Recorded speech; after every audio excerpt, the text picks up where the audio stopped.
भोजपुरी के चॉकलेटी बॉय के नाम से जाने वाले नीलकमल सिंह का एक गाना आया है, जिस गाने का नाम है माल निकल गई जाली।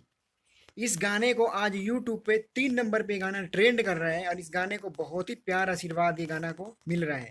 इस गाने की बात करें तो ये गाना VYRL भोजपुरी यूट्यूब चैनल से इस गाने को रिलीज किया गया है और आप लोग इस गाने को VYRL भोजपुरी चैनल पर जाकर इस गाने को देख सकते हैं और अपना प्यार और आशीर्वाद दे सकते हैं। भोजपुरी में एक इकलौता स्टार नीलकमल सिंह है जो बिना विवाद और बिना प्रमोशन के अपने गाने को ट्रेंडिंग में लाने के हिम्मत रखते हैं। नीलकमल की बात करें तो नीलकमल एक से बढ़ के एक और भोजपुरी में गाने दिए हैं और आज ये काफ़ी दिन के बाद में ये गाना इनका ट्रेंड कर रहा है। 3 नंबर पे गाना ट्रेंडिंग में चल रहा है। इससे पहले बात करें तो पगली दिखावे अगरबत्ती इस गाने ने बहुत ही धमाल मचाया था इंडिया के अंदर, वैसे ये गाना भी धमाल मचा रहा है। अगर आप सच्चे वाले फैन नीलकमल का हैं तो इस वीडियो को लाइक और चैनल को सब्सक्राइब जरूर करें। अगर आप हमारे चैनल पे पहली बार देख रहे हैं तो हमारे चैनल को लाइक और वीडियो को सब्सक्राइब जरूर करें।